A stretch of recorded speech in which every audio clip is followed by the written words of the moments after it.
सर्वांना जय भीम। आजचा हा व्हिडिओ खरं तर मी या विषयावर व्हिडिओ बनवणार नव्हतो, पण माणसातल्या माणसाला मारून पुण्य मिळवणाऱ्याची गर्दी फार वाढली, या कारणाने मी हा व्हिडिओ बनवत आहे। पूर्वी ज्या प्रकारे प्रयागराजच्या कुंभमेळ्यात अतिशय मोठ्या प्रमाणात लोकांचा जीव गेला,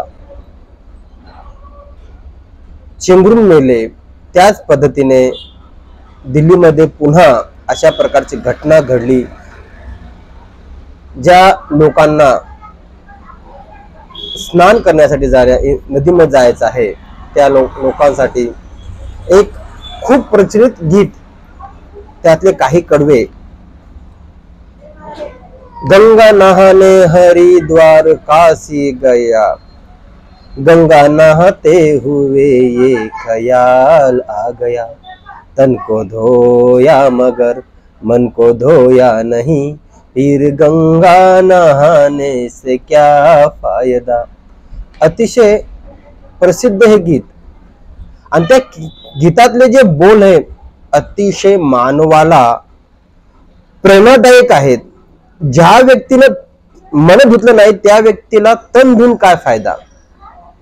मन का धुवायचं की ज्या वेळेस एखादा व्यक्ती आपल्या पायाखाली चेंगरतोय की नाही चेंगरतोय हेही लोकांना भान नाही राहिलेलं आहे, आणि ते लोक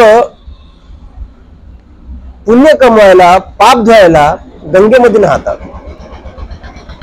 नाहणं चुकीचं नाही, आंघोळ करणं चुकीचं नाही, पण या बोलाच्या माध्यमातून कळतं की सर्वात पहिलं म्हणजे आपल्या मनाला धुवायला पाहिजे, आणि जर मन साफ असेल तर शरीर धुण्याचं कारण नाही। मग तुम्ही कोठेही आंघोळ करा, आणि जी गंगा नदी पवित्र आहे त्या नदीमध्ये तुम्ही 12ही महिने आंघोळ केल्याने तुम्हाला भेटते, ती वाहते। ती अशी गंगा नाही की ती 144 वर्षानंतरच वाहायली आणि पुन्हा 144 वर्षानंतर वाहणार, पुन्हा त्या ठिकाणी प्रयागराज राहणार नाही, राहणार तिथे सर्व गोष्टी राहणार। पण सर्वांना एकच फक्त सांगणं आहे की त्यांनी आपण जेव्हा श्रद्धेने कुठेतरी जातो, आपल्या श्रद्धेला, आपल्या इच्छेला एक मानसिक रूप दिलं पाहिजे, अशी चेंगराचेंगर झाली नाही पाहिजे।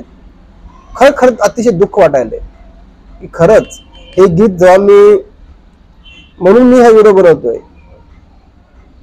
की माणसाला माणसच वाचू शकतात, आणि माणसाचे पुण्य माणूस देऊ शकतो।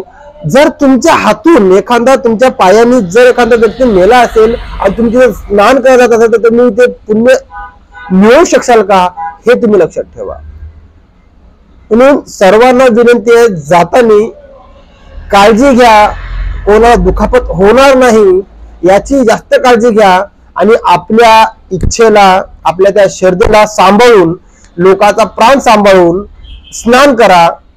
हीच सदिच्छा। सर्वांना जय भीम।